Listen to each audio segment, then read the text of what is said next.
तो हेलो मेरे प्यारे बच्चों। तो जैसा कि आप सबको पता है बीएससी एग्रीकल्चर फर्स्ट सेमेस्टर की क्लासेस हो रही है regular. Agronomy, fundamentals of agronomy, इससे पहले 6 क्लासेस कंप्लीट हो गई अपनी। आज जो अपनी नई यूनिट अपने चालू की है वो है खाद और उर्वरक। और इस यूनिट की अकॉर्डिंग टू सिलेबस देखे तो आपके 7 से 8 लेक्चर है और अपन इसको 4 से 5 में पूरा करेंगे। आज अपनी 7th नंबर की क्लास है, 7वीं क्लास है एग्रोनॉमी की। 6 क्लासें हो गई है, तो जिस बच्चे ने जाके नहीं देखी है तो सबसे पहले 6 क्लासें देख के आओ, प्लेलिस्ट आपको मिल जाएगी और बहुत प्यार प्रेम से समझा है और बहुत सारा मास मैटर, बहुत ज्यादा मैटर उसमें कवर किया हुआ है। आज बात करते हैं खाद और उर्वरक, महत्वपूर्ण टॉपिक है अपना। तो इसमें वैसे अगर देखें ना अकॉर्डिंग टू सिलेबस, तो मैंने बताया ना 6 से 7 क्लासेस है, पर आज अपन जो कवर करने वाले हैं वो आज करने वाले हैं खाद को। और यहाँ से क्या क्या प्रश्न आने वाले हैं, कितने प्रकार की खादें होती है, क्या होती है, सारा समझेंगे। तो सबसे पहले शब्द अपना यही आता है कि खाद। खाद को अंग्रेजी में बोलते हैं बेटा मैन्यूर। क्या बोलते हैं? मैन्यूर क्या होती है। और एक होता है उर्वरक। दोनों ही चीजें क्या है, पौधों को न्यूट्रिएंट्स देने वाली है। ये दोनों ही जो चीजें हैं बेटा, ये किस काम में आती है? पहले तो मैं ये बता दूं, पौधों को पोषक पदार्थ करने में, पोषक तत्व प्रदान करने में, पौधों को पोषक तत्व प्रदान करने में। क्योंकि इससे जस्ट बैक अपना जो टॉपिक था वो क्या था? पोषक तत्व। तो हमने उसमें पढ़ा था कि नाइट्रोजन ये काम करता है, उसकी कमी हो गई तो ये नीचे की पत्तियां पीली हो जाएगी। कैल्शियम और बोरोन की कमी हो गई तो ऊपर शीर्ष भाग कमजोर हो जाएगा। जिंक की कमी हो गई तो बीच वाली पत्तियां कमजोर हो जाएगी। धान में खेरा रोग हो जाएगा। ठीक है, ये सारी चीजें अपने को पता चल गई कि कौन सा न्यूट्रिएंट्स क्या काम करता है पौधे में। अब मेरे को पता चल गया कि ये बच्चा है, इसके किस चीज की कमी से क्या दिक्कत होती है और मेरे को इस बच्चे से ज्यादा काम करवाना है। लाइक ये कोई प्लांट है, ठीक है, ये कोई प्लांट है, मेरे को पता चल गया है कि इनमें जो न्यूट्रिएंट्स हैं ये क्या क्या काम करते हैं, इनका क्या इंपॉर्टेंस है और इनकी कमी के लक्षण क्या क्या दिखेंगे। कमी के लक्षण पहचानने के लिए हमने पढ़ा इंडिकेटर प्लांट्स, है ना। इंडिकेटर प्लांट्स जैसे सूरजमुखी, बोरोन, ये चीजें पढ़ी थी हमने। तो हमको पता चल गया है कि इसमें बोरोन की कमी हो गई। अब नींबू वर्गीय बोरोन की कमी होगी, मतलब फलों का कठोर होना या फलों का फटना चालू होएगा, ये मेरे को संकेत मिल गया। अब मेरे को इसमें बोरोन की पूर्ति करनी है। क्यों करनी है? क्योंकि मेरे को इससे ज्यादा क्या लेना है? उत्पादन लेना है। और ज्यादा से ज्यादा प्रोडक्शन लूंगा तभी तो ज्यादा से ज्यादा मेरे को क्या मिलेगा? इससे लाभ मिलेगा। वो लाभ किसी भी प्रकार का हो सकता है। इसी को तो हमने फसल की परिभाषा दी थी एग्रीकल्चर की, कि मनुष्य जो भी क्रियाकलाप कर रहा है उनसे किसी न किसी रूप में अपने उपभोग के लिए, अपने यूज के लिए, अपने लाभ के लिए करता है, उसको कहते हैं। ठीक है, तो मैं इसमें क्या करूंगा? न्यूट्रिएंट्स दूंगा ताकि अच्छे से लाइफ साइकिल कंप्लीट कर सके और अच्छे से अच्छा उत्पादन मेरे को दे सके। तो न्यूट्रिएंट्स देने के लिए मेरे पास दो ही चीजें रहती है। क्या? एक तो खाद, मैन्यूर, और एक उर्वरक। ठीक है, अब वो किसान के ऊपर डिपेंड करता है कि वो किस चीज से उसको न्यूट्रिएंट्स की जो एबिलिटी है वो पूरी करवाता है। ठीक है, तो अभी अपन पढ़ते हैं सबसे पहले कि इनका काम क्या है। तो जो खाद और उर्वरक है ये दोनों ही क्या है? पोषक तत्व प्रदान करने वाली चीजें हैं। अब इनमें थोड़ा समझते हैं।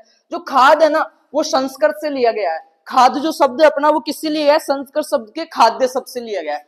ये एक तो ये चीज लिखो। पहले तो इनके बारे में समझते हैं कि ये है क्या इनमें, क्योंकि पहला ही जो प्रश्न आता है ना, छोटे प्रश्न में आता है तो खाद क्या है, उर्वरक क्या है, और 3 नंबर में आता है तो आता है खाद और उर्वरक, मैन्यूर एंड फर्टिलाइजर में अंतर लिखो।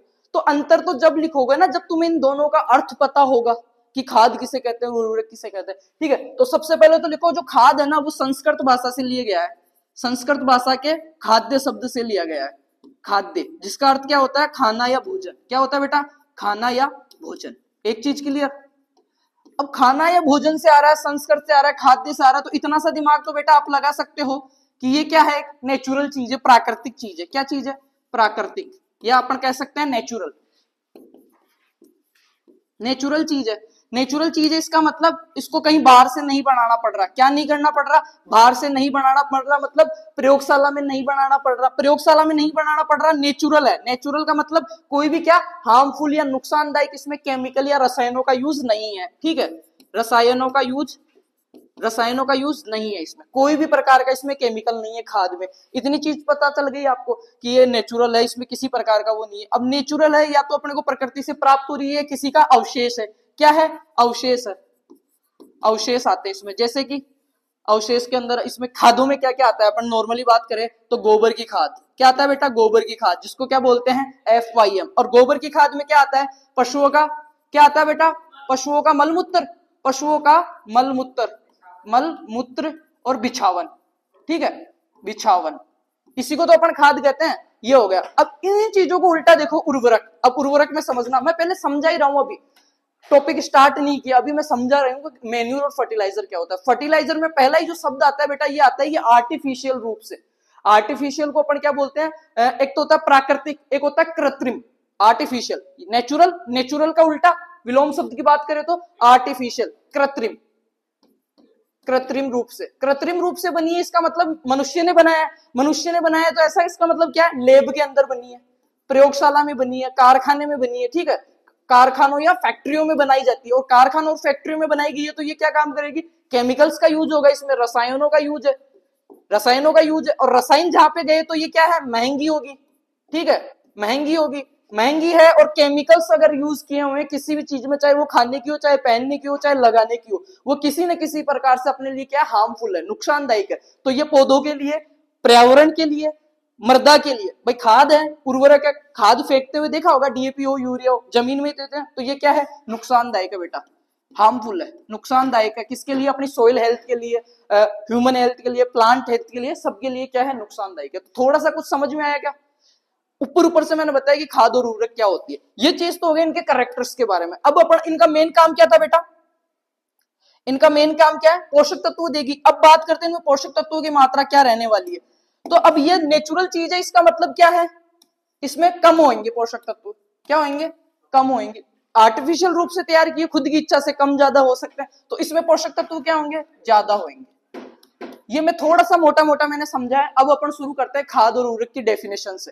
तो सबसे पहले इतना सा आपके समझ में आ गया होगा, मैं नेक्स्ट पेज ऐड करता हूं बेटा, इसमें आप खाद की डेफिनेशन लिखो, फिर मैं उर्वरक की डेफिनेशन बताऊंगा, फिर इन दोनों में अंतर, और फिर पढ़ेंगे टाइप्स ऑफ मैन्योर्स, खादों के प्रकार। इतना मजा आएगा, शानदार टॉपिक और बड़ा क्वेश्चन आता है यहाँ पे, और हमेशा रहता ही है, क्योंकि जब भी कोई पौधा अपन तैयार करते हैं सबसे पहले अपने को चाहिए होता है भूमि को सही करना, मतलब टिलेज, वो अपन ने पढ़ लिया। उसके बाद क्या चाहिए होता है, टिलेज मैंने कर लिया, सीड, सीड के बारे में अपन ने पूरा पढ़ लिया। सीड के बारे में क्या होता है, सोविंग, वो हमने पढ़ लिया, बुआई। सोविंग के बाद में क्या होता है, न्यूट्रिएंट्स, प्लांट न्यूट्रिएंट्स, वो हमने पढ़ लिया, प्लांट न्यूट्रिएंट्स के बारे में सारा, पीछे की 6 क्लासों में। अब 7वीं क्लास में प्लांट न्यूट्रिएंट्स पढ़ लिया, अब न्यूट्रिएंट्स की कमी हुई थी वो भी पढ़ लिया। अब क्या करेंगे, खाद और उर्वरक देंगे बेटा उनमें।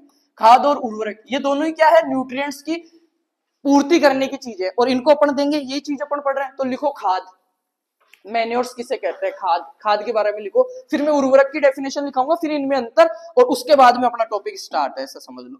सबसे पहले लिखो खाद, अब मैं बोल रहा हूं वो लिखो, ठीक है। इसमें लिखो, खाद शब्द संस्कृत भाषा के खाद्य से लिया गया है, जिसका अर्थ होता है भोजन। क्या होता है, भोजन।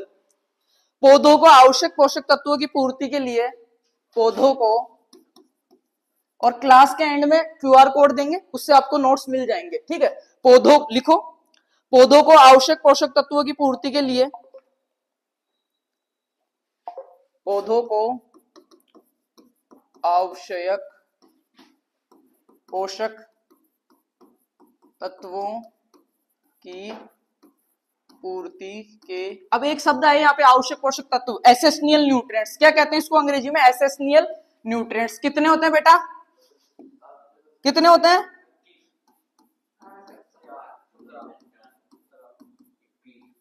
ठीक है। ये तो हो गए आवश्यक पोषक तत्व 17, ये 4 हो गए कौन से, बेनिफिशियल, और ये टोटल मिला के कितने हो गए, फंक्शनल, क्रियात्मक, क्रियात्मक। ये इसलिए कि तुम्हारा थोड़ा सा रिवीजन हो गया, ठीक है, समझ में आ गया ना। अब देखो, पौधों को आवश्यक पोषक तत्व, मतलब ये पूरे के पूरे मैं कह सकता हूं 17 या 21 पोषक तत्व प्राप्त करने के लिए या देने के लिए वे सभी कार्बनिक पदार्थ जिनको भूमि में मिलाया जाता है, पूर्ति के लिए वे सभी कार्बनिक पदार्थ, कार्बनिक पदार्थ जो भूमि में, मृदा में, ठीक है, भूमि में मिलाए जाते हैं, मिलाए जाते हैं। अब कार्बनिक कह सकता हूं या मैं कह सकता हूं जीवाश्म पदार्थ, जीवाश्म। और इसका संधि विच्छेद करोगे, जीवाश्म का मतलब होता है बेटा, यहां पे एक चीज याद रखना, कार्बनिक।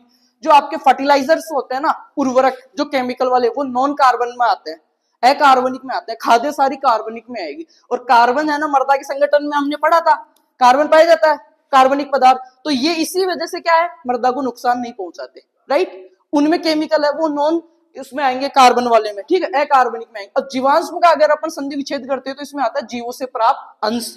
तो जीवों से प्राप्त में पौधा भी जीव के अंदर ही आता है ना, लिविंग ऑर्गेनिज्म में आता है ना, प्लांट सजीव में आता है ना। तो इसमें क्या क्या होता है, जीवों से प्राप्त, जैसे गाय भैंस से गोबर हो गया, ठीक है, मुर्गी की खाद हो गई, बकरी की खाद हो गई, मनुष्य का मलमूत्र हो गया जिसको नाइट सोइल बोलते हो, ठीक है। प्लांट की बात करूं तो हरी खादें हो गई, हरी खादें हो गई, ठीक है, जिसमें आपके क्या क्या आती है हरी खादें में, सनई, ढेंचा, सही। तो ये सब क्या हो गया, जीवांश हो गया, और ये जीवांश में हो गया प्लस कार्बनिक पदार्थ हो गया। अब डेफिनेशन को दोबारा से समझना। पौधों को आवश्यक पोषक तत्वों की पूर्ति के लिए वे सभी कार्बनिक पदार्थ या जीवाश्म पदार्थ जो भूमि में मिलाए जाते हैं और भूमि की उर्वरा शक्ति को बढ़ाते हैं, क्या करते हैं, भूमि में मिलाए जाते हैं और क्या करते हैं, पोषक तत्वों की पूर्ति करते हैं, पोषक तत्वों की पूर्ति करते हैं। अब एक चीज बताओ, पोषक तत्वों की पूर्ति होगी तो सोइल फर्टिलिटी अपने आप बढ़ेगी ना, मृदा उर्वरता बढ़ जाएगी, और उर्वरता बढ़ेगी तो अपने को क्या मिलेगा, उत्पादन ज्यादा मिलेगा, और अपन उत्पादन के लिए तो क्या कर रहे थे, फसल उगा रहे थे। तो कहीं ना कहीं ये सारे एक एग्रीकल्चर की डेफिनेशन जो फर्स्ट क्लास में मैंने बताई थी उससे जुड़े हुए हैं ना कहीं ना कहीं, इसलिए मैंने इतना डीपली बताया था, इतने सारे शब्द बोले थे, वरना एक डेफिनेशन 2 लाइन में करके मैं खत्म कर सकता हूँ। अपने को चीजों को रटना नहीं है, अपने को समझना है, और रटने के लिए करो ना तो बहुत सारी पीडीएफ पढ़ी है, एग्रोनॉमी की बहुत सारी किताबें पढ़ी है, बहुत सारी चीजें पढ़ी है, मैटर की कमी नहीं है, बात समझने की होती है बेटा, ठीक है। तो ये अपनी खाद की डेफिनेशन हो गई। एक बार एक और डेफिनेशन इसकी मैं बता देता हूँ। फसल तथा पशुओं के सह उत्पाद जैसे गोबर, मल मूत्र, फसलों के अवशेष आदि को उपयुक्त नमी पे करके तैयार किया जाता है ना, जो पदार्थ जो पोषक तत्वों की पूर्ति करता है वो क्या कहलाता है, खाद कहलाता है। ये यहाँ तक अपना खाद का पूरा होता है। अब बात करते हैं अपन कौन सी बेटा, उर्वरक की। उर्वरक को क्या बोलते हैं, फर्टिलाइजर, उर्वरक, ठीक है। लिखो उर्वरक में, उर्वरक वे अकार्बनिक पदार्थ होते हैं, पहली लाइन देखना, अकार्बनिक, अकार्बनिक, अकार्बनिक है इसका मतलब बेटा कौन सा हो गया, ये इनडायरेक्ट रूप से कौन सा हो गया, केमिकल, रासायनिक, ठीक है। अब आगे देखो सॉरी, उर्वरक वे अकार्बनिक पदार्थ होते हैं जो विभिन्न रसायनों द्वारा, अकार्बनिक पदार्थ होते हैं, पदार्थ होते हैं जो विभिन्न रसायनों, केमिकल्स, रसायनों द्वारा फैक्ट्रियों व प्रयोगशालाओं में निर्मित किए जाते हैं, बनाए जाते हैं, ठीक है। वो क्या कहलाते हैं, उर्वरक कहलाते हैं बेटा, ठीक है। उर्वरक फसल को खाद की तुलना में अतिशीघ्र व अधिक मात्रा में पोषक तत्व दे सकते हैं, ये अकार्बनिक होते हैं। इसके उदाहरण में बता दूं, यूरिया हो गया, डीएपी हो गया, ठीक है, यूरिया हो गया, डीएपी हो गया, CAN हो गया, ठीक है, बहुत सारे, अमोनियम नाइट्रेट हो गया जो भी खाद उर्वरक है ना, सारे जो अपने को सोसाइटी से मिलते हैं, पैकिंग में जो आते हैं, वो सारे क्या है, फर्टिलाइजर के उदाहरण, और सारों में केमिकल आता है, अकार्बनिक होते हैं। और ये क्या करते हैं बेटा, इनडायरेक्ट रूप से केमिकल है तो क्या, मृदा का स्वास्थ्य जो है ना, सोइल हेल्थ, उसको भी खराब करते हैं। ये सिर्फ अपने डेफिनेशन की बात कर ली, खाद और उर्वरक। अब एक बार जो सबसे बड़ा क्वेश्चन आता है ना, खाद और उर्वरक में अंतर, वो अभी पढ़े या जब अपन दोनों टॉपिक पढ़ लेंगे उसके एंड में पढ़े, बताओ खाद और उर्वरक में अंतर, मोटा मोटा अभी बता देता हूं मैं, उस टाइम फिर डीपली देख लेंगे। तो अपन ये डेफिनेशन हो गई, इसको ऐसे कैसे रख लेते हैं बच्चे, नोट्स में समझेंगे तो समझ जाएंगे। अब जल्दी जल्दी से तुम लिखो, मैं सिर्फ बात बोलूंगा, इधर लिख लो खाद, मैन्योर, और इधर लिख लो उर्वरक, फर्टिलाइजर, ठीक है। और लिखो फर्स्ट पॉइंट, ठीक है, फर्स्ट पॉइंट लिखो बेटा, ये अकार्बनिक पदार्थ होते हैं, ठीक है, क्या होते हैं, अकार्बनिक पदार्थ होते हैं, क्या, हाँ सॉरी, खाद कार्बनिक पदार्थ होते हैं। इधर लिखो उर्वरक में लिखो अकार्बनिक, ठीक है, अकार्बनिक पदार्थ और कार्बनिक पदार्थ, पहला अंतर हो गया। ये क्या होते हैं, ये पदार्थ नेचुरल होते हैं, ये जीवांश में होते हैं, जीवांश में पदार्थ होते हैं, और ये क्या होते हैं, प्रयोगशालाओं में तैयार होते हैं, प्रयोगशालाओं में, और कृत्रिम रूप से, आर्टिफिशियल, राइट, कृत्रिम रूप से तैयार होते हैं।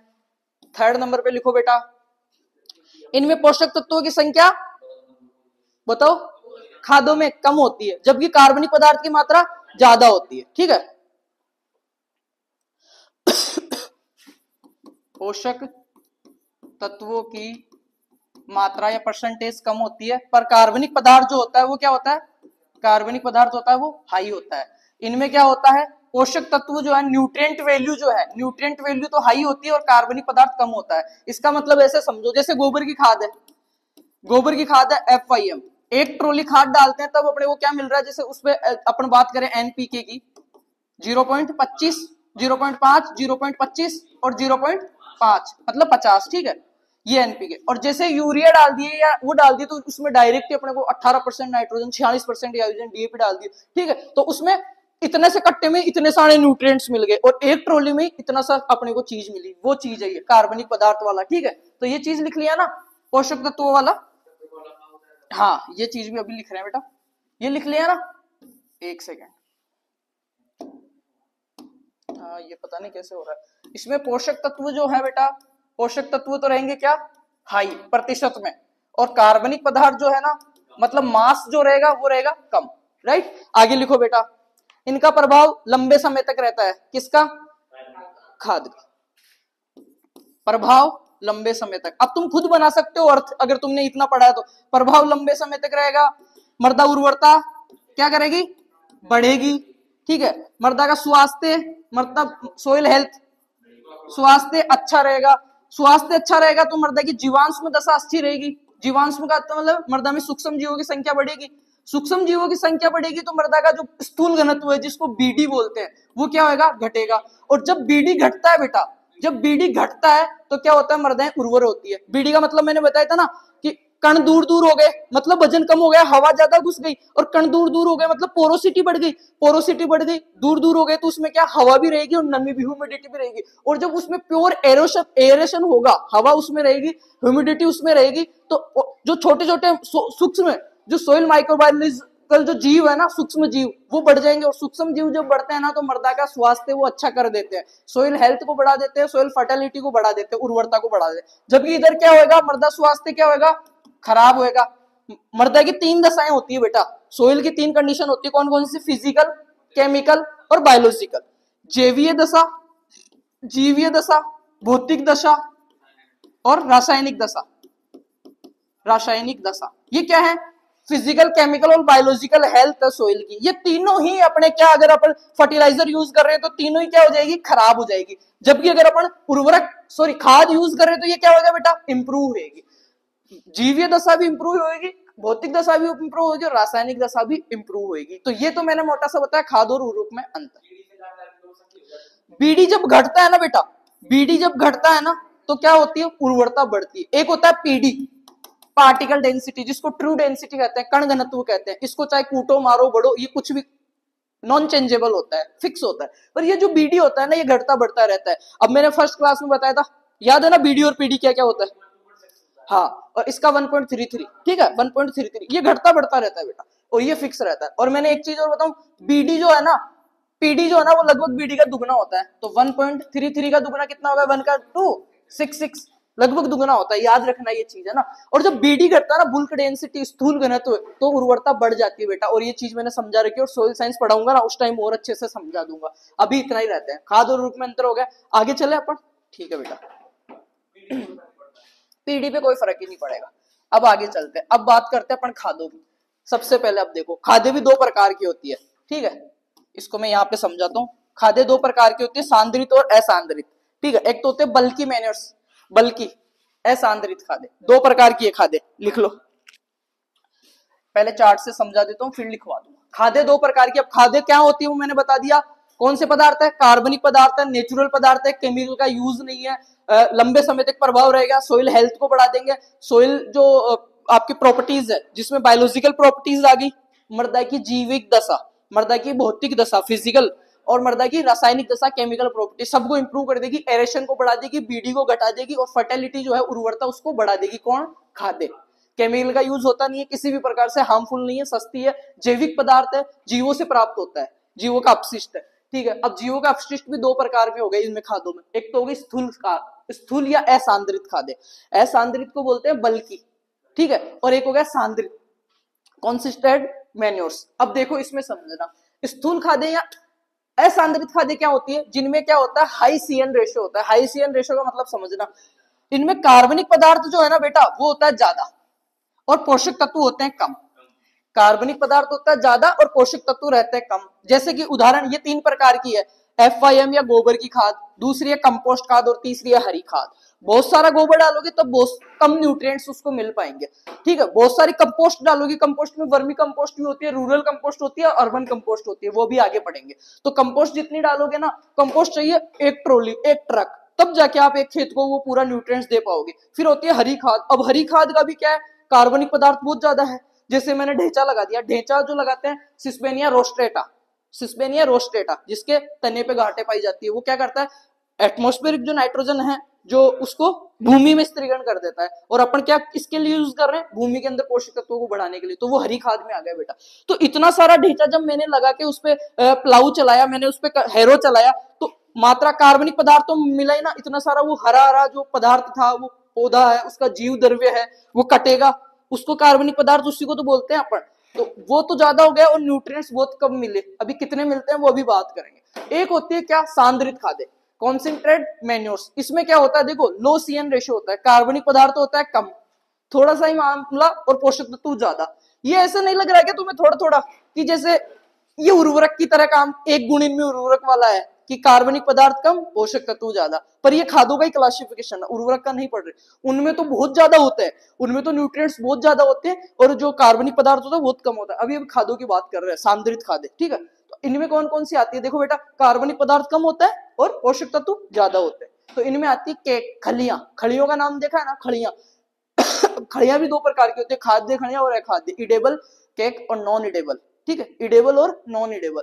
नॉन इडेबल है वो सिर्फ खेत में काम में लेते हैं। आपने प्रश्न पढ़ा होगा, वो देखा होगा, महुआ की खली, नीम की खली, करंज की खली। तो एक प्रश्न पढ़ा है कि नीम की खली को 45 दिन पहले यूज करते हैं, ऐसे वैसे मृदा में खली डाल देते हैं, फिर फवारा चला देते हैं, फिर वो गल जाती है, उसमें जो नाइट्रोजन होती है, जो फॉस्फोरस होता है, वो क्या होता है, जमीन में घुल जाता है, ठीक है। एक होती है खाने वाली खलियां, जैसे अपन मूंगफली खली है, कपास की खली है, बिनोला सुना है, बिनोला खड़, जो भैंसों को खिलाने के लाते हैं, वही होती है। तो उसमें क्या थोड़ी सी आती है, न्यूट्रिएंट्स ज्यादा है इसकी तुलना में। किसकी तुलना में, उर्वरक की तुलना में नहीं बेटा, किसकी तुलना में, स्थूल खाद की तुलना में। उसमें कार्बनिक पदार्थ कम है और पोषक तत्व ज्यादा है, तो उसको बोलेंगे सांद्रित खादें। तो इसमें 4 प्रकार की, ऑयल केक, ब्लड मील, एक होता है ब्लड मील, एक होता है मीट मील, एक में आता है अदर्स। ब्लड मील और पक्षियों की जो बीटें होती है ना, गुआनो खाद जिसको बोलते हैं, वो भी इसी में आती है। उसमें क्या बहुत ज्यादा न्यूट्रिएंट्स होते हैं, बहुत ज्यादा न्यूट्रिएंट्स, जबकि अपने जो पशु है, मनुष्य है, उसके मलमूत्र में बहुत कम न्यूट्रिएंट्स होते हैं, वो इसमें आता है। समझ गए ना ये क्लासिफिकेशन। तो अब ये ऐसा कैसा आप बना लो, इससे आपको याद रहेगा। अब आगे अपन एक एक चीजें पढ़ेंगे। पहले डालेंगे स्थूल खाद, स्थूल खाद की डेफिनेशन लिखेंगे, उसके बाद में अपन लिखेंगे इसमें पहली FYM, फिर FYM में पढ़ेंगे कि FYM क्या होती है, कितने प्रकार की होती है, कौन कौन सी विधियां हैं तैयार करने की, थ्योरी क्वेश्चन। हाँ वो फिश मील वो सब इसमें आएगी, लिखा ना मैंने, मील्स, ब्लड मील, फिश मील, गुआनो खाद, वो सारी इसमें आती है बेटा। तो एक बार ये लिख लो, खलियां जो 2 प्रकार की होती है, इडेबल और non edible, right. I hope इतना बिल्कुल क्लियर समझ में आ गया खाद और उर्वरक क्या होता है। फिर खादें 2 प्रकार की होती है, एक खाद तो वो जिसमें माल मटेरियल ज्यादा है और दम उसमें है ही नहीं, न्यूट्रिएंट्स। एक और चीज बताऊं, सबसे ज्यादा जो यूज की जाती है ना, वो ये वाली यूज की जाती है, सबसे ज्यादा यूज। और इनको क्या किया जाता है, कम यूज। कब देखा है क्या कभी खेत के अंदर ब्लड मील डालते हुए, ऑयल केक खलियां, बहुत न के बराबर काम में आती है, पर पढ़ना पड़ता है अपने को।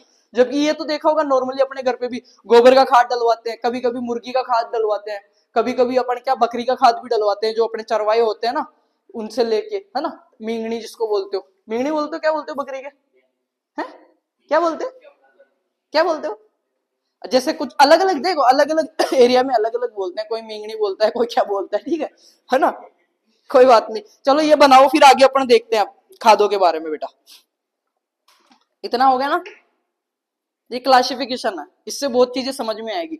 स्थूल में बल्कि मैन्योर्स 3 ही प्रकार की है, FIM, कंपोस्ट और हरी खाद। अब FIM में अपन पढ़ेंगे वो बकरी की, मुर्गी की हो सकती है। कंपोस्ट में हम पढ़ेंगे अर्बन हो सकती है, रूरल हो सकती है, वर्मी कंपोस्ट हो सकती है। वर्मी कंपोस्ट में अपन बनाने की विधियां, केचुए के प्रकार, सारा कुछ पढ़ेंगे। हरी खाद में अपन पढ़ेंगे ग्रीन मैन्योर्स का सारा मामला।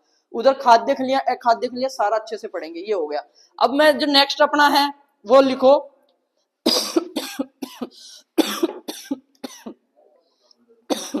ये बना लो फुर्ती से।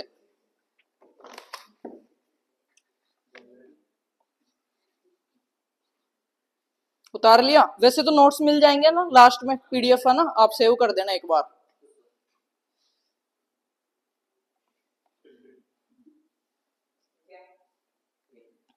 ठीक है, आगे चलाते हैं अपन। अब लिखो खादों के लाभ, क्योंकि थ्योरी पेपर पढ़ रहे हैं, दर्द हो गया मुझे। खादों के लाभ, ठीक है, लिखो। वो तो क्लासिफिकेशन देख लिया ना, अब लिखो खादों का लाभ, बेनिफिशियल, ठीक है। लिखो इसमें मेरिट्स ऑफ मैन्योर, इसमें लिखो मृदा की भौतिक, जैविक तथा रासायनिक दशाओं का सुधार करती है। लिखो बेटा पहला खादों के लाभ। ये क्या बीएससी के हिसाब से पढ़ रहे हैं तो बड़े क्वेश्चन आता है इसमें, खादों के लाभ लिखिए। क्लासिफिकेशन सारा समझ लिया, अंतर हमने समझ लिया। अब लिखो तो मृदा की भौतिक मतलब फिजिकल, है ना, जैविक मतलब बायोलॉजिकल, और केमिकल मतलब रासायनिक, दशाएं मतलब हेल्थ या कंडीशन, ठीक है। मृदा की भौतिक, जैविक तथा रासायनिक दशाओं में सुधार, सुधार मतलब इंप्रूवमेंट, ठीक है बेटा। दूसरा लिखो मृदा में खादों का उपयोग करने से मृदा रंध्रावकाश व जलधारण क्षमता बढ़ती है। रंध्रावकाश का मतलब समझ गए ना, मैं कह सकता हूं डायरेक्ट रंध्रावकाश मतलब पीडी, सॉरी बीडी, बीडी घटेगा इसका मतलब छिद्र बढ़ रहा है, और रंध्रावकाश बढ़ रहा है, पोरोसिटी, कण दूर दूर हो रहे हैं, बीच में एरेशन बढ़ रहा है, हवा बढ़ रही है, तो सूक्ष्म जीव भी रहेंगे, नमी भी रहेगी, और सोइल हेल्थ इंप्रूव हो जाएगी। तो मृदा में रंध्रावकाश बढ़ता है, और क्या जल धारण क्षमता, वाटर होल्डिंग कैपेसिटी, जल धारण क्षमता, क्या होता है बेटा, जल धारण क्षमता बढ़ जाती है, राइट। ये भौतिक जैविक दशाएं भी क्या होती है, इंप्रूव होता है इसमें, ठीक है। आगे लिखो, तीसरा लिखो बेटा, खादों के लाभ लिख रहे हैं अपन। हाँ, वायु संचार लिख दिया ना, रंध्रावकाश उसी में आ गया बेटा सारा, है ना। अब जैविक दशा में खादों का उपयोग करने से सूक्ष्म जीवों की क्रियाशीलता बढ़ती है। अब यहाँ पे अलग से टॉपिक बना के लिख सकते हैं अपन, मृदा की जैविक दशा में सुधार। जैविक दशा में सुधार का मतलब हो गया सूक्ष्म जीवों की क्रियाशीलता बढ़ जाती है, सूक्ष्म जीव इंप्रूव होते हैं मृदा में। आगे लिखो मृदा तापमान नियंत्रित रहता है। मृदा तापमान, खाद्य जिस खेत में डाली हुई ना, मृदा तापमान क्या रहता है, कंट्रोल में रहता है, उचित रहता है, फसल के नियंत्रण में रहता है। आगे लिखो बेटा उर्वरा शक्ति बढ़ा देता है, ये तो अपन पोषक तत्व देती है, नॉर्मल चीज है। हाँ, सूक्ष्म जीव लिख दिया ना बेटा मैंने, लाभदायक तो रहेंगे सूक्ष्म जीवों में, है ना। ऐसे मतलब थ्योरी पेपर में कुछ भी बना के लिख सकता है बच्चा। वो कब लिख सकता है ये चीजें, कब दिमाग में आती है, जब कॉन्सेप्ट क्लियर होता है कि यार खाद काम क्या करती है। अब इसमें मैं 2 पेज भर सकता हूँ, सूक्ष्म जीवों की क्रियाशीलता बढ़ जाती है, लाभदायक सूक्ष्म जीव बढ़ जाते हैं, ठीक है। कुछ भी लिख दो फिर, पर लिखो उससे रिलेटेड, ऐसे नहीं पूछ रहा है राम के बारे में और आप लिख रहे हो रावण के बारे में, उल्टा ही लिख रहे हो, वो चीज नहीं चलेगी भाई। खाद के बारे में पूछ रहा है, उर्वरक के गुण नहीं लिखने, यहाँ पे खाद के बारे में ही आसपास की चीजें लिखो, आपको नंबर मिलेंगे थ्योरी पेपर में, ठीक है। मृदा घनत्व घटता है, इससे उर्वरता बढ़ जाती है, रंध्रावकाश, उर्वरा शक्ति बढ़ जाती है। मृदा सुधार होता है, क्षारीय मृदाओं का सुधार होता है, क्षारीय मृदाओं का सुधार, उर्वरा शक्ति में सुधार, ठीक है बेटा। 7वां, बहुत सारे हो सकते हैं, मैं 5-7 लिखवा देता हूँ। तापमान हो गया, उर्वरा शक्ति होगी, भौतिक जैविक दशाएं होगी, रंध्रावकाश हो गया, और इसमें आप एक और लिख लो, उसको बोलते हैं बुल्क डेंसिटी, स्थूल घनत्व घट जाता है मृदाओं का खाद यूज करने से। महत्वपूर्ण पॉइंट है ये, स्थूल घनत्व मतलब बीडी, बुल्क डेंसिटी 1.33, ठीक है, ये होता है। ये क्या होता है, घट जाता है, और ये घट जाता है ना बेटा, तो क्या होता है, सोइल पोरोसिटी बढ़ जाती है, पोरोसिटी बढ़ जाती है तो सोइल एरेशन बढ़ जाता है, सोइल एरेशन जब बढ़ जाता है तो सोइल फर्टिलिटी बढ़ जाती है, सोइल फर्टिलिटी बढ़ती है तो प्रोडक्शन बढ़ जाता है, प्लांट को जितने न्यूट्रिएंट्स की जरूरत है वो सारे प्लांट न्यूट्रिएंट्स उसको मिल जाते हैं बेटा। ये हो गया खादों के लाभ, ठीक है। ये हाँ 5 नंबर में आता है। अब आगे चलते हैं। अब एक पॉइंट लिखा रहा हूं, वो लिखो, आप भी लिखो, ये आपके लिए भी महत्वपूर्ण है। वर्तमान में उच्च विश्लेषण उर्वरकों के, वर्तमान में उच्च विश्लेषण उर्वरकों के उपयोग से, उच्च विश्लेषण उर्वरक का मतलब बहुत ज्यादा सांद्रित, कंसीडर जिनमें केमिकल यूज किया हुआ, उर्वरक बोला है मैंने आगे, और बहुत ज्यादा न्यूट्रिएंट्स है उनमें, तो मेजर न्यूट्रिएंट्स तो दे दिए, पर जो माइनर न्यूट्रिएंट्स है ना उनकी कमी हो जाती है। तो लिखो ये लाइन, बहुत महत्वपूर्ण है। वर्तमान में उच्च विश्लेषण उर्वरकों के उपयोग से सूक्ष्म व गौण पोषक तत्वों की मात्रा में कमी आ गई है। वर्तमान में उच्च विश्लेषण उर्वरकों से मृदा के अंदर क्या हो गया, मृदा में सूक्ष्म व गौण, सूक्ष्म और गौण पोषक तत्वों की, गौण पोषक तत्वों में कमी आ गई है बेटा। अब ये कमी का प्रश्न है एक, वो मैं बता रहा हूं कितने कितना प्रश्न लिखना है इसमें। आज भारत में लगातार रसायनों के उपयोग से, आज भारत में लगातार रसायनों के उपयोग से भारतीय मृदाओं में, आज भारत में लगातार रसायनों के उपयोग से भारतीय मृदाओं में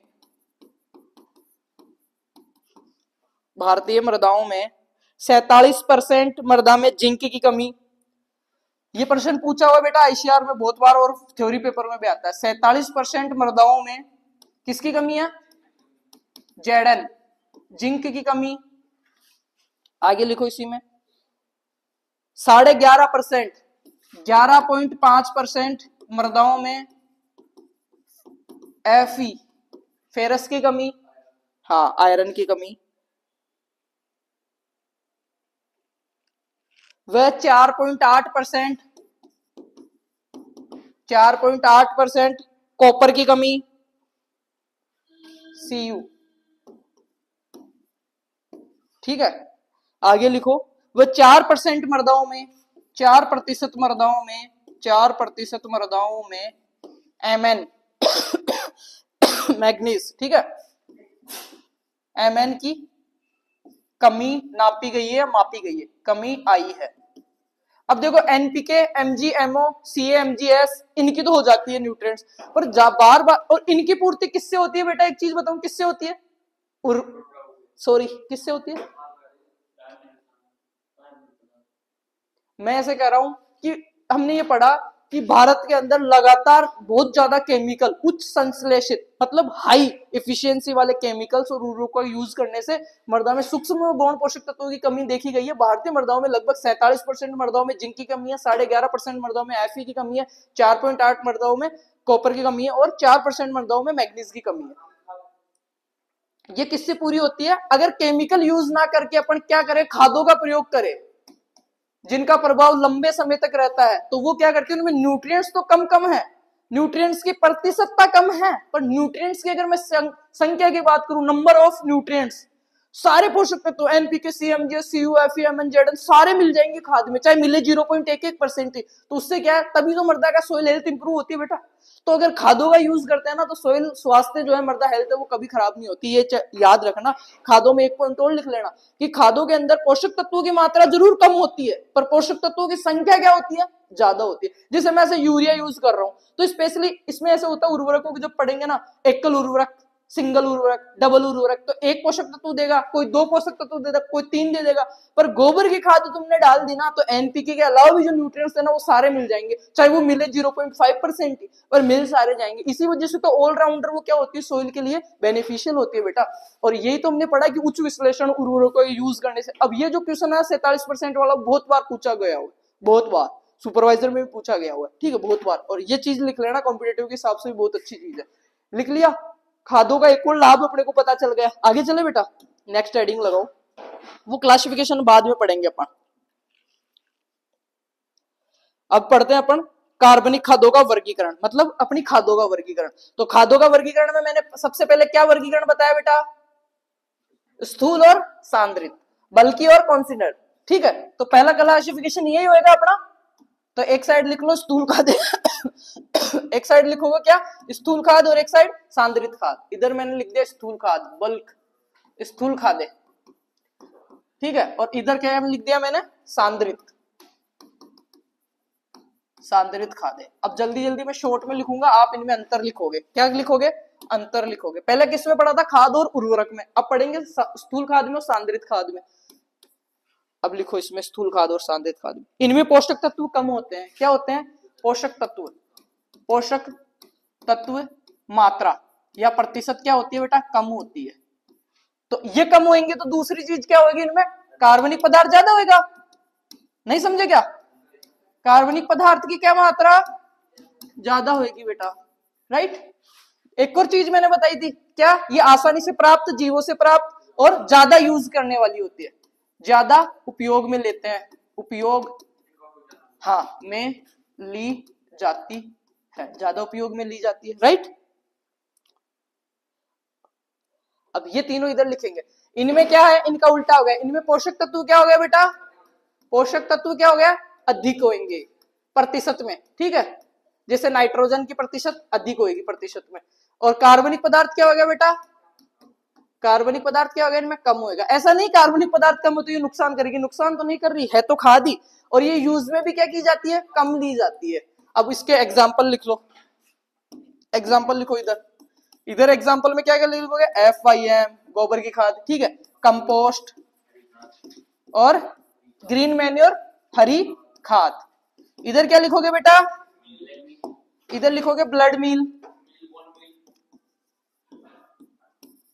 बोन मील, हड्डियों का चूर्ण, देखा ना।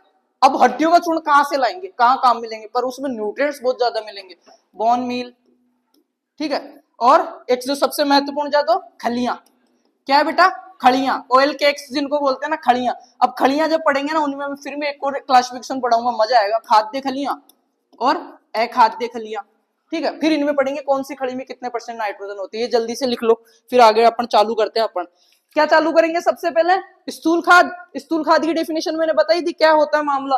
सबसे पहले क्या पढ़ेंगे, FYM, शाबाश, करे चालू ठीक है बेटा।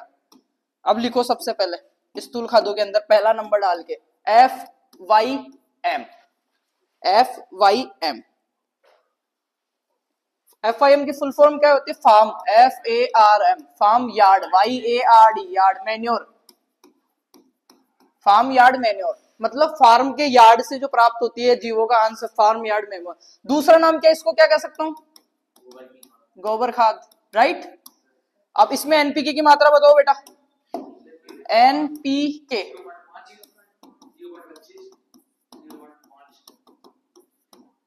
लिख लो बेटा, फुर्ती करो। अब ज्यादा समझाने की चीजें थी ना, बेसिक कॉन्सेप्ट वो मैंने करवा दी, अब अपने को दमादम से लिखना है बेटा, ठीक है। गोबर की खाद लिख लो, फार्म यार्ड में सामग्री किस किस से बनती है ये पशुओं का गोबर, पशुओं का मल और मूत्र, मल मूत्र और बिछावन। अब बिछावन में क्या क्या आता है, जैसे पशु के और भी कोई अपशिष्ट हो गया, चारे का कुछ बच गया, गोबर का कुछ बच गया, उसी में उसने पेशाब कर दिया, उन सारे को इकट्ठे को बोलते हैं। सामग्री में लिख लिया पशु का मल मूत्र ये अब करते हैं इसको बनाने की विधियां, क्या पढ़ते हैं बेटा, मेथड्स, FIM तैयार करने की विधियां। अब मैं नाम बताऊंगा और उनके बारे में डिस्क्राइब करूंगा, आपको लिख लेना है, ठीक है। पहला लिखना है इसमें, आगे ले लें पेज अपन, है ना। पहला लिखो संशोधित विधि, पहला लिखो संशोधित गड्ढा विधि, संशोधित गड्ढा विधि। अब जहां पे मैन आएगा वो मैं चीज आपको बता दूंगा। इसमें गड्ढे का आकार 3+2+1 रखा जाता है, 3, 2 और 1 का रखा जाता है, ठीक है। जो एक पशु के लिए 1 वर्ष तक पर्याप्त रहती है। बलुई मृदा में गड्ढे बनाए जाते हैं, ठीक है। इस विधि में 5 से 6 महीने में खाद सड़कर तैयार हो जाती है, 5 से 6 महीने में सड़कर तैयार हो जाती है। इसमें कुछ खास नहीं है, नहीं पूछेगा, आप लिख सकते हो। अपन क्या करते हैं, गोबर की खाद देखो, अपने नॉर्मली क्या होता है, वो अपना गलत मेथड है। अपने खेत में खरपतवार उगते हैं ना, वो उसी वजह से उगते हैं।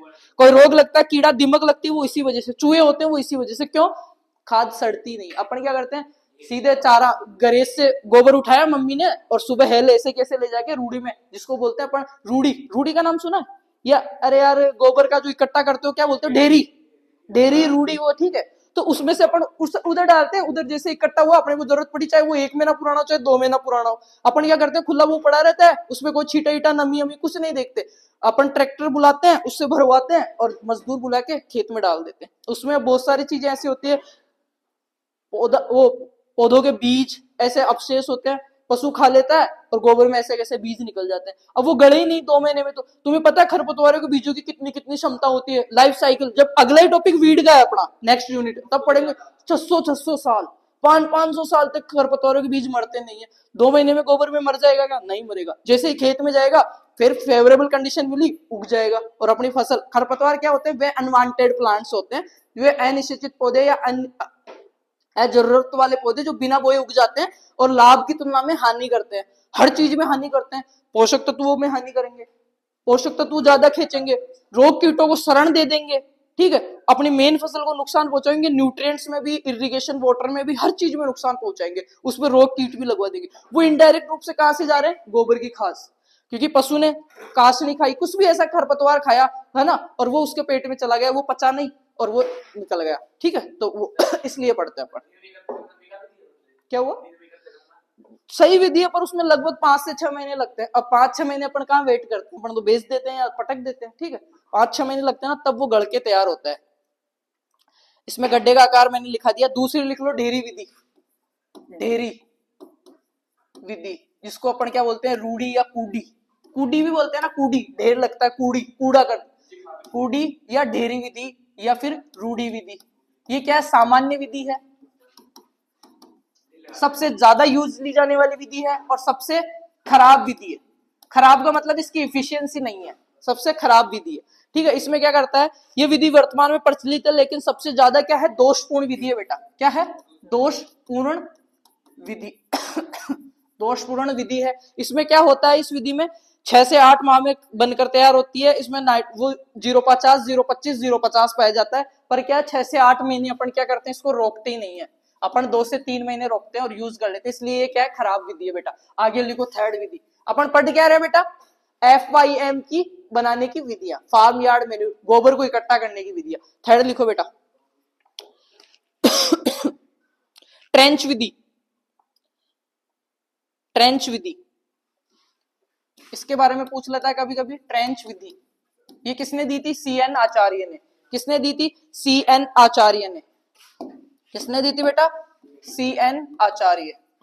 पर ये अपने ये विधियां काम में लेते ही नहीं है अपन। CN आचार्य ने दी थी ट्रेंच विधि।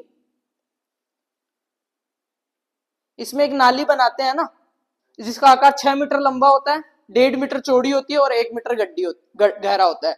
6, 1.5 और 1।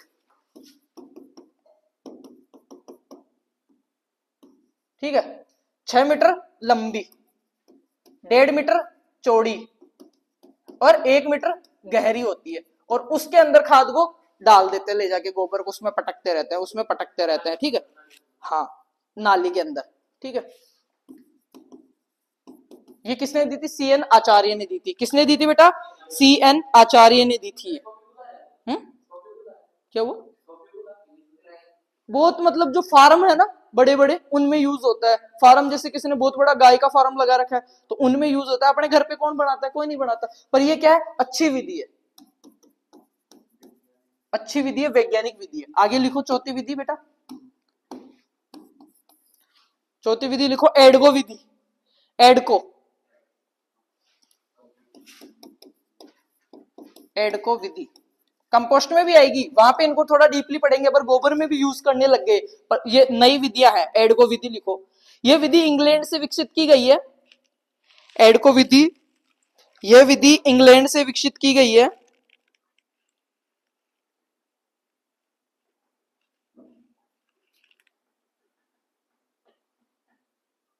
लिख लिया। इसमें गोबर तथा कचरे का ढेर बनाकर एडगो पाउडर को स्टार्टर के रूप में काम में लिया जाता है। इसमें क्या होता है, जो अपनी ढेरी विधि है ना, उसी की तरह ये ढेर है, इसके ऊपर क्या करते हैं, एडगो पाउडर आता है, उसमें सूक्ष्म जीव वगैरह ऐसे गलाने के ऐसे कंपोनेंट्स आते हैं जो किसी चीज को जल्दी से गला देते हैं, तो वो इसके ऊपर बुरक देते हैं। इससे क्या होता है, गोबर अच्छे से उचित नमी में क्या होता है, गल के सड़ जाता है, और सारी चीजें उसमें अपशिष्ट वगैरह है वो नष्ट हो जाते हैं। ये 4 हमने पढ़ी बेटा, क्या, FYM बनाने की विधियां। अब अपन एक चीज समझ लो, फिर दोबारा से मैं कुछ भी अलग से नहीं पढ़ा रहा। इसमें अपन ने पढ़ा था FYM, FYM के बाद में कंपोस्ट। FYM का पढ़ लिया 0.50, 0.25, 0.50, वो 50 बोल लो या 25, 5 बोल लो। अब क्या पढ़ेंगे, कंपोस्ट। लिखो बेटा कंपोस्ट। अरे बोर तो नहीं हो रहे ना, है, क्योंकि थ्योरी के हिसाब से पढ़ रहे हैं ना अपन, धीरे धीरे, तो थोड़ा सा। कंपोस्ट खाद, कंपोस्ट खाद। अब कंपोस्ट खाद की डेफिनेशन बाद में बताऊंगा। कंपोस्ट भी 3 प्रकार की होती है। कितने प्रकार की होती है बेटा, 3। कौन कौन सी, मेनली 3 अपन बात करते हैं। नहीं, विधियां नहीं, मैं कंपोस्ट के प्रकार बता रहा हूं। पहली होती है ग्रामीण, ठीक है, देसी या ग्रामीण जिसको बोलते हैं। ग्रामीण को क्या बोलते हैं, रूरल। ठीक है, ग्रामीण कंपोस्ट या रूरल कंपोस्ट। रूरल दूसरी होती है अर्बन, अर्बन का मतलब शहरी, शहरी। और तीसरी वर्मी कंपोस्ट। सबसे बेस्ट कौन सी है और इस टाइम सबसे ज्यादा जो ट्रेंडिंग में चल रही है वो कौन सी है? Vermi compost. वर्मी कंपोस्ट किससे बनती है? केंचुए से। किससे बनती है बेटा? केंचुए से। वर्मी कंपोस्ट के लिए क्या चाहिए? गोबर। और क्या चाहिए? उचित नमी। ठीक है, इसमें क्या करते हैं, ऐसे बेड बनाते हैं, अभी मैं वीडियो दिखाऊंगा लास्ट में, हमारे भी है, ऐसे बेड बनाते हैं, फिर क्या करते हैं उनमें गोबर की तह लगा देते हैं, मतलब गोबर जमा देते हैं और हल्का हल्का छाटा देते हैं नमी, ह्यूमिडिटी के लिए। फिर क्या करते हैं उसमें केंचुए लाके छोड़ देते हैं। अब केंचुए के बारे में पढ़ेंगे। केंचुए 3 प्रकार के होते हैं, एपिजिक, एंडोजिक और एओसिक होते हैं। एपिजिक और एंडोजिक दो होते हैं, एक तो होते हैं ऊपर ऊपर रेंगने वाले, एक होते हैं अंदर रहने वाले उस गोबर के। एक होते हैं जो 10% कार्बनिक पदार्थ खाते हैं और 90% और चीजें खाते हैं। एक होते हैं 90% कार्बनिक पदार्थ खाते हैं, तो 90% कार्बनिक पदार्थ खाने वाले अच्छे होते हैं। और उनमें एक वेराइटी होती है आइसिनिया फोइटिडा, ये लिख लो तुम, आइसिनिया फोइटिडा क्या है? केंचुए की वेराइटी। पहले तो केंचुए 2 प्रकार के हैं, एपेजिक और एंडोजिक। एपेजिक और एंडोजिक।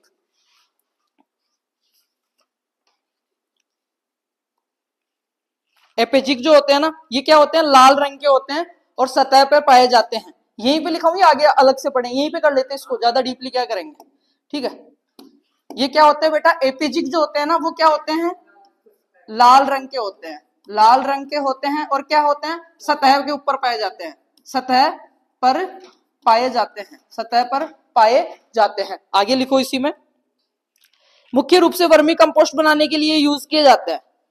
ये क्या यूज किया जाता है? मुख्यतः वर्मी कंपोस्ट बनाने के लिए, कंपोस्ट बनाने के लिए यूज किए जाते हैं। अब ये इनकी क्या खासियत होती है एपेजिक की? ये क्या करते हैं 10% तो क्या खाते हैं? सोइल, मृदा, और 90% क्या खाते हैं बेटा? कार्बनिक पदार्थ। क्या खाते हैं? कार्बनिक पदार्थ खाते हैं। ये क्या खाते हैं? कार्बनिक पदार्थ खाते हैं। और इसी की एक वेराइटी है आइसिनिया फोइटिडा, इसी की एपेजिक की ही एक वेराइटी है बेटा। कौन सी? एक जाति है आइसिनिया फोइटिडा, फोइटिडा ड है यहाँ पे, फोइटिडा, ये महत्वपूर्ण है। ये क्या है? केंचुए की एक वेराइटी है जो सबसे अच्छी है, किसके लिए? खाद बनाने के लिए। अब लिखो इसी में, एंडोजिक में। एंडोजिक क्या होते हैं?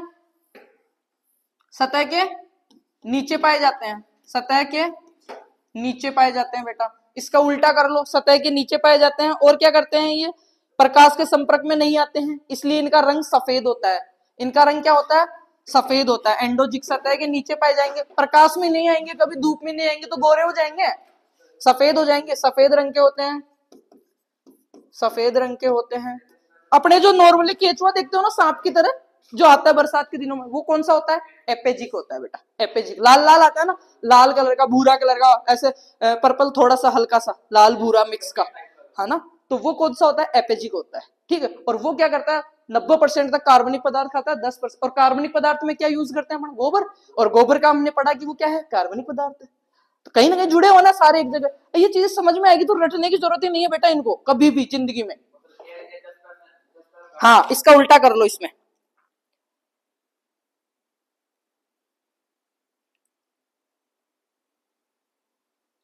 एक होते हैं एनेसिक, ठीक है, तो वो अपने अपन यूज होते नहीं है, ये मर्दा में सुरंग बना के चलते हैं, इनको पढ़ते नहीं है। एक वर्मी कल्चर का नाम सुना है?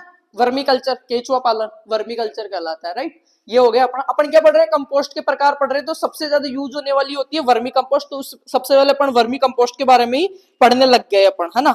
वर्मी कंपोस्ट में एनपीके की मात्रा लिखो बेटा, एन पी और के लिखो। वर्मी कंपोस्ट में कितना रहता है? 3%, 1% और 1.5%। 3%, 1% और 1.5%। अब ये कम ज्यादा रहता है इसकी केंचुए की प्रकृति के आधार पे, और जो आपका कार्बनिक पदार्थ आपने डाला है ना गोबर, उसके आधार पे कम ज्यादा होता रहता है। तो ये कितना रहता है? नाइट्रोजन 1.5 से 2.5 तक या 3 तक पाया जाता है। मैं लिख सकता हूं 1.5 to 3% नाइट्रोजन, राइट। ये चीज लिख लेना बेटा। फॉस्फोरस रहता है 1 से 1.5%, 1.5 से 2 लिख सकता हूं मैं, ठीक है। और ये रहता है 1.5 से 2%।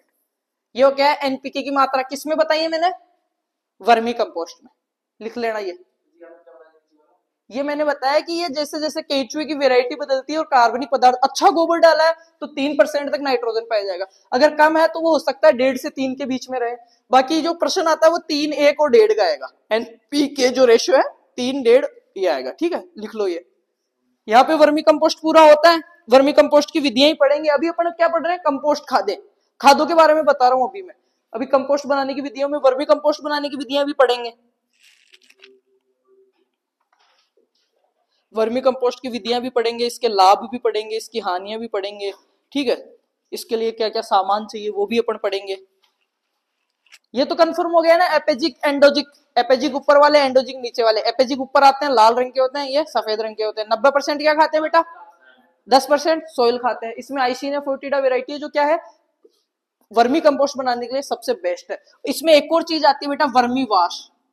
वर्मी वाश, वर्मी वाश क्या होता है, इन केचुओं के प्राप्त अवशेष, या इन केचुओं से जो केचुए की ऐसी चीज होती है, लिक्विड होता है, वर्मी वाश उसको बोलते हैं। केचुए से प्राप्त अवशेष वर्मी वाश कहलाता है, जिसमें बहुत ज्यादा मात्रा में न्यूट्रिएंट्स होते हैं और अलग चीज के लिए यूज किया जाता है ये, राइट।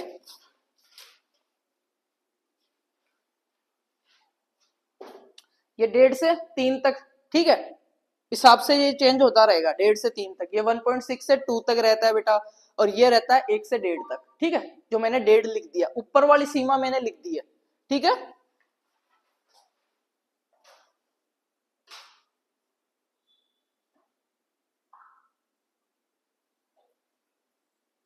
अब देखो ग्रामीण कंपोस्ट क्या होता है और ये क्या होता है, ये देख लो एक बार फिर इसके बाद में अपन इसकी विधियां पढ़ेंगे कंपोस्ट बनाने की, सही है ना।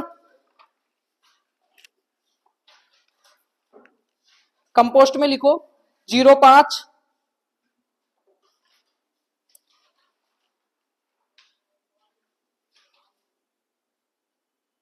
0.3 और 1, 0.5, 0.3 और 0.1। अब जब विधियां पढ़ेंगे ना, बेंगलोरा विधि है, इंदौर विधि है, एडगो विधि है, तो वो अपन चेंज करते रहेंगे। अब ग्रामीण कंपोस्ट में क्या यूज करते हैं बेटा, रूरल वाली में गांवों का जो मलमूत्र है, ठीक है, कचरा है, घर का अपशिष्ट है वो। शहरी कंपोस्ट में जो शहरों का अपशिष्ट है वो गांवों के अपशिष्ट से अलग होएगा। इसमें क्या होगा, सब्जियों का, नहाने का सारा जो अपशिष्ट हो गया उसको जो मिला के जो तैयार किया जाता है उसको शहरी कंपोस्ट बोलते हैं। ग्रामीण अवशेषों से जो तैयार किया जाता है उसको ग्रामीण अपशिष्ट या ग्रामीण कंपोस्ट कहते हैं। हाँ, वो बनाने की विधियों में है। अभी मैंने सिर्फ कंपोस्ट खाद बताया कि कंपोस्ट खाद क्या होती है, 3 प्रकार की होती है, ग्रामीण, शहरी। ग्रामीण में होता है जो रूरल जितने भी अपशिष्ट हैं, अवशेष हैं, उनको सड़ा गला के तैयार की जाती है ग्रामीण। शहरी में शहर के जो अपने को मिलते हैं ना अवशेष, उनको मिला के, कचरा वचरा, घर की झाड़ू वाड़ू सारा कचरा मिला के उसको गला चुरा के वो करते हैं। और वर्मी कंपोस्ट में केचुए को यूज करते हैं, ये मैंने ऑलरेडी आपको बता ही दिया, ठीक है, ये मैंने आपको बता ही दिया। केचुए में ये चीजें अपन ने पढ़ ली। अब ये न्यूट्रिएंट्स की बात हमने कर ही ली, लिख लिया ना ये, ठीक है। 1.5 टू 2.8 या 3 तक अपन लिख सकते हैं नाइट्रोजन बेटा, किसमें, वर्मी कंपोस्ट में, ठीक है। 1.2 से 1.5 पी, और के में लिख सकते हैं अपन 1.5 टू 2% का क्या पाया जाता है, पोटेशियम। लिख लिया ना, ठीक है। आगे करूं ऐड, कंपोस्ट समझ गए ना। अब लिखो कंपोस्ट बनाने की विधियां। अब इसमें जल्दी जल्दी से लिख लो बेटा। एक बार कैमरे की बैटरी देख लेना अपने, मैं देखता हूं 1 मिनट। चलो कोई नहीं, चल रहा है ना, वो अभी तक नहीं आया ना नोटिफिकेशन, वो आ जाए उस टाइम मेरे को बता देना आप, ठीक है। अभी चलते हैं अपन जल्दी जल्दी से, ये तो पूरा करते हैं, फिर अपना सिर्फ हरी खाद बचेगा, राइट। कंपोस्ट बनाने की विधियां लिखो, कंपोस्ट बनाने की, बस ये यही करेंगे अभी, फिर हरी खाद वाला दोबारा करेंगे, ठीक है। कंपोस्ट बनाने की विधियां लिखो बेटा। पहला लिखो इंदौर विधि। पहले एक बार डेफिनेशन लिख लो कंपोस्ट की, मैं बोल देता हूं। शहर तथा फार्म के सह उत्पादों को, शहर तथा फार्म, शहर तथा फार्म या शहर तथा गांव के सह उत्पादों को लिख लो उपयुक्त तापमान व नमी पर अपघटन करके जो प्राप्त हो जाता है वो कंपोस्ट कहलाता है। कंपोस्ट बनाने की विधि को ही कंपोस्टिंग कहते हैं। कंपोस्ट का सर्वप्रथम निर्माण किसने किया था? हैचिनसन और रिचर्ड, दो वैज्ञानिक थे 1921 में। ये लिख लो बेटा 1921 में, या अपन लिख सकते हैं कि इसकी खोजकर्ता हैचिसन और रिचर्डसन।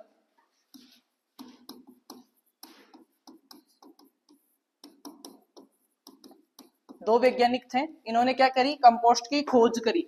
और कंपोस्ट को बनाने की विधि को क्या बोलते हैं? कंपोस्टिंग। कंपोस्टिंग, कंपोस्ट बनाने के प्रोसेस को कंपोस्टिंग बोलते हैं। ये दो वैज्ञानिक थे, इन्होंने सर्वप्रथम कंपोस्ट बनाई। कंपोस्ट क्या होती है? फार्म तथा फार्म के क्या होते हैं? सह उत्पाद। सह उत्पादों को उचित नमी, उचित प्रकाश, उचित तापमान पर क्या करते हैं? सड़ा गला के जो तैयार मैटर होता है उसको क्या बोलते हैं? कंपोस्ट बोलते हैं। और कंपोस्ट किस काम में आती है?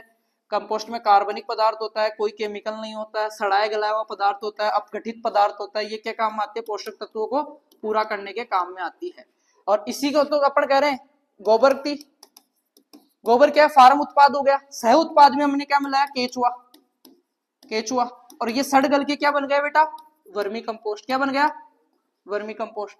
20% ना, बस इसको पूरा कर लेते हैं। क्या बन गया? सड़ा गला के वर्मी कंपोस्ट। और वर्मी कंपोस्ट में फिर हमने पढ़ा एपेजिक, एंडोजिक, आइसिनिया फोएटिडा, ये सारा समझ में आ गया ना? हैचिसन और रिचर्डसन।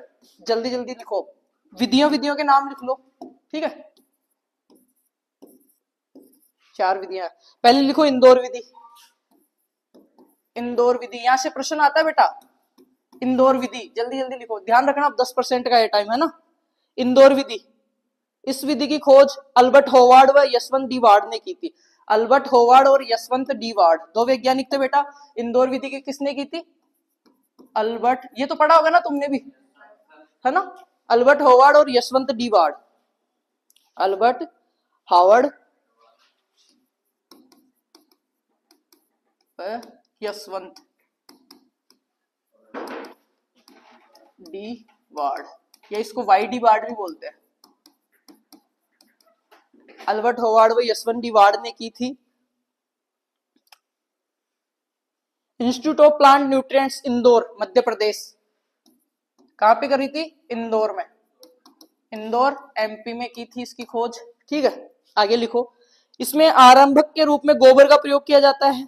इसमें तापमान अधिक होता है। ये फार्म कंपोस्टिंग की विधि है, ठीक है?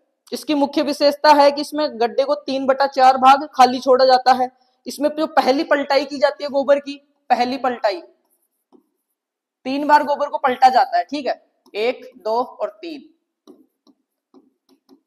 पलटाई। इसमें 15 दिन बाद, 1 माह बाद और 2 माह बाद। पहला कहा जाता है 15 दिन बाद, जब गोबर डाला उसके 15 दिन बाद। दूसरी जो पलटाई करते हैं वो करते हैं 1 महीने बाद। और तीसरी जो करते हैं बेटा वो करते हैं 2 महीने बाद। मेन चीजें वो मैं लिखवा देता हूं। इसमें क्या होता है? श्रम की अधिक आवश्यकता पड़ती है। श्रम का मतलब मेहनत। 3 बार पलटेंगे गोबर को, मेहनत की ज्यादा आवश्यकता पड़ेगी। इंदौर से अल्बर्ट होवार्ड और यशवंत डी वार्ड ने दी थी। 10% का आ गया क्या है? हाँ, तो ध्यान रखना, वहीं रहो आप, है ना, क्योंकि कैमरा ऑफ हो जाएगा। ये हो गया इसका। दूसरी विधि लिखो बेटा, बेंगलोरा विधि। बेंगलोर विधि, जल्दी जल्दी। पहली इंदौर विधि हो गई, बेंगलोर विधि। बेंगलोर विधि फास्ट है ना। बेंगलोर विधि किसने दी थी? CN आचार्य ने दी थी। साइंस जो अपना Indian institute of science Bangalore में, ठीक है? CN आचार्य किसने दी बेटा? CN आचार्य। CN आचार्य बेंगलोर में, कहां पे? बेंगलोर में दी CN आचार्य साहब ने। और क्या कहा? इस विधि में आवासीय विच्छेदन होता है, तापमान कम होता है और सबसे बेस्ट विधि है। ये लिखो, सबसे, अरे यार कैमरा अपना थोड़ा सा क्या दिक्कत करता है। सबसे उपयुक्त विधि, सबसे उपयुक्त विधि है बेटा। उसके बाद में लिखो, इसमें पलटाई की आवश्यकता नहीं पड़ती। इसमें पलटाई की जरूरत नहीं होती। और पलटाई की जरूरत नहीं है तो इसमें क्या होता है? श्रम की आवश्यकता कम। श्रम की आवश्यकता क्या होगी? कम। उसमें क्या था? ज्यादा थी, इसमें श्रम की आवश्यकता कम रहेगी, ठीक है? उसके बाद में लिखो बेटा एडको विधि, 3rd नंबर पे। कौन सी? क्या पढ़ रहे हैं बेटा? कंपोस्ट बनाने की विधियां पढ़ रहे हैं। एडको विधि। अब अपनी जो नेक्स्ट क्लास रहेगी उसमें क्या पढ़ेंगे अपन? डायरेक्ट केचुआ खाद से चालू करेंगे, ठीक है। एडगो विधि पढ़ो, इसको एडगो पाउडर का उपयोग किया जाता है, हचिसन और रिचर्ड ने दी थी। हचिसन और रिचर्ड दो वैज्ञानिक थे, उन्होंने दी थी। और इसमें क्या होता है, एक पाउडर आता है बेटा, एक पाउडर आता है, पाउडर उसको क्या करता है, खड्डे में गोबर और पाउडर डाल देते हैं, इससे क्या जल्दी से सड़ गल जाता है, उसको एडगो विधि बोलते हैं। क्या बोलते हैं, एडगो विधि बोलते हैं। हचिसन ने इंग्लैंड में दी थी। ये कंपोस्ट बनाने की प्रथम विधि है। क्या है, फर्स्ट विधि है, प्रथम विधि है। कंपोस्ट का मतलब ही होता है सड़ाना गलाना, सड़ाना और गलाना। तो सड़ाने और गलाने के लिए यूज किया जाता है पाउडर, एडगो पाउडर, ठीक है। फिर एक और विधि है, पांचवी, नेडेप विधि। किसने दी थी, महाराष्ट्र के नेडेप काका ने।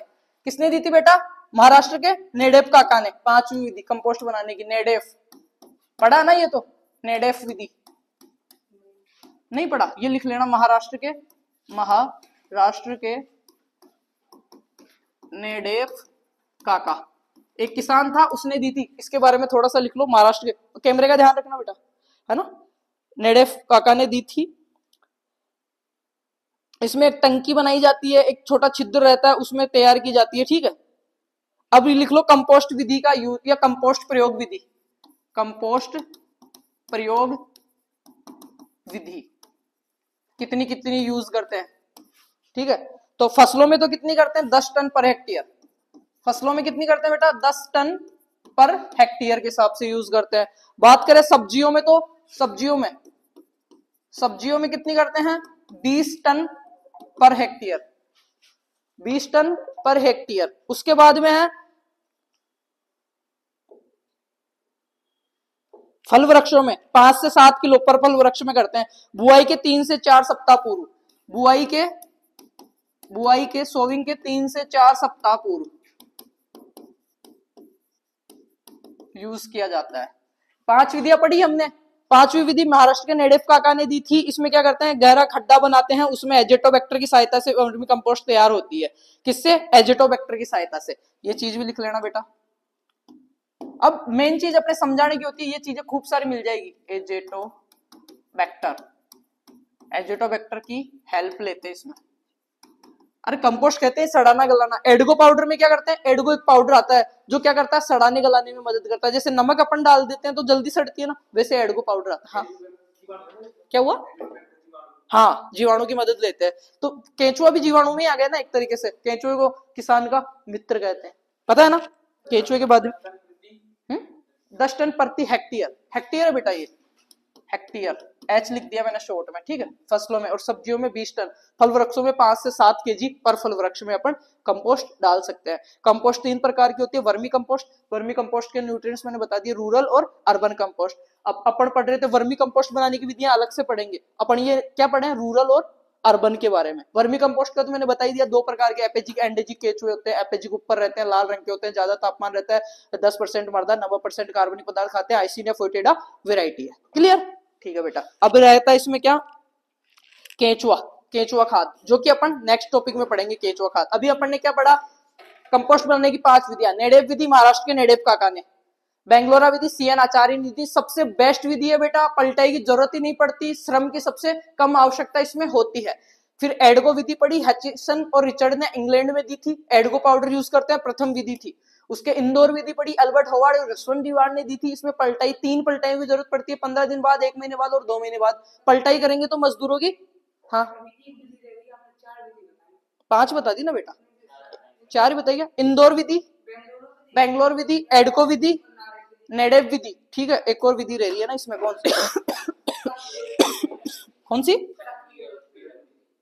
सक्रिय एक्टिवेंस कंपोस्ट विधि है ना, एक्टिवेंस। इसमें गर्म किया जाता है, बाद में इसका फाउलर व रीगे ने विकसा कचरे को सड़ाने की। ये अपने इतनी यूज नहीं करते अपन, है ना। और नहीं भी लिखे ना, मेनली 4 विधियां अपनी, है ना। तो बेंगलोरा विधि दोबारा से देख लो एक बार, 10% थोड़ी हो गया। इंदौर विधि, कंपोस्ट बनाने की विधियां हमने पढ़ा। कंपोस्ट सबसे पहले 1921 में हैचिसन और रिचर्डसन ने तैयार किया था। कंपोस्ट बनाने को कंपोस्टिंग कहते हैं। कंपोस्टिंग का मतलब होता है गलाना और सड़ाना। और किसको सड़ाते गलाते हैं, जो अपने अपशिष्ट है, कौन से, फार्म, और फार्म से जो सह उत्पाद प्राप्त हो रहे हैं, फार्म उत्पाद, उनको सड़ाते गलाते हैं, उससे तैयार करते हैं, उसको कंपोस्ट कहते हैं। और इसी की तो विधियां पढ़ी हमने। और वर्मी कंपोस्ट का इसका उदाहरण सह उत्पाद रही है, मैंने समझाया बेटा आपको। इसमें हमने पढ़ा कंपोस्ट खाद्य 3 प्रकार की। वर्मी कंपोस्ट हमने सबसे ज्यादा यूज होती है। वर्मी कंपोस्ट में हमने देखा एपेजिक, एंडोजिक। एपेजिक में हमने देखा आइसिनिया फोएटिडा 90% वाला मुख्यतः वर्मी कंपोस्ट बनाने के लिए यूज किया जाता है एपेजिक, याद रखना, याद रहेगा। उसके बाद में हमने पढ़ा, मेरा फोन आ रहा है क्या? हाँ हाँ हाँ हाँ, 1 मिनट। हेलो, हाँ हाँ मैं आ रहा हूँ, 10 मिनट लगेगी लास्ट। हाँ हाँ बोल। ठीक है ठीक है ठीक है ठीक। नहीं वो नरेंद्र छोटा भाई, ठीक है। ये हमने देखा। और ये संशोधित गड्ढा विधि, ये क्या देखी हमने? अपने गोबर की FIM बनाने की विधियां 025 050 025, ठीक है। ये स्थूल खाद्य सांद्रित खाद्य हमने देखी, ठीक है। खादों के बारे में देखा, कौन सी मृदाओं में क्या कमी है, खादों के लाभ देखे बेटा। ये क्लासिफिकेशन देखा, जिसका स्क्रीनशॉट ले लेना, ये काम यहाँ से आपका हो जाएगा। ये अपन ने इनमें खाद और उर्वरक में अंतर पढ़ा। ये अपने ये 16 पेज हो गए, ठीक है। ये खादों की परिभाषा पड़ी, उर्वरक की। अब यहाँ से पढ़ेगा ना QR, ठीक है। ये जस्ट नोट्स आ जाएंगे बेटा, ये नोट्स आप देख लेना, गूगल से डाउनलोड हो जाएंगे। इतनी मेहनत हम फ्री ऑफ कॉस्ट कर रहे हैं, तो इतना सा फर्ज बनता है इस क्लास को ज्यादा से ज्यादा ग्रुपों में डाल देना। और भी सब्जेक्ट की क्लासें हो रही है, वो भी आप देखते रहना। और एक प्यारा सा कमेंट कर देना, शेयर कर देना इसको, जितने भी ग्रुप है, कोई देखे नहीं देखे उसकी इच्छा है, शेयर आप कर देना कंटिन्यूस इसको, ठीक है। और ये PDF तैयार होने वाली है, इस QR कोड को स्कैन करना, इससे आपको PDF मिल जाएगी। बाकी सभी को बहुत बहुत best of luck. Thank you so much class को देखने के लिए, और बताना मजा आ रहा है या नहीं आ रहा है। ये QR कोड, इसका स्क्रीनशॉट ले लो, इसको जैसे ही आप स्कैन करोगे, आपके सारे नोट्स इसमें आपको मिल जाएंगे बेटा। आज जो हमने क्लास ली है, सारे नोट्स आपको मिल जाएंगे। पीछे की 6 क्लासें देख लो, 7वीं क्लास है। बाकी सभी को चाहते हैं अनुमति। Thank you so much, love you. ये नोट्स देख लो बेटा, हो गया ना सेव?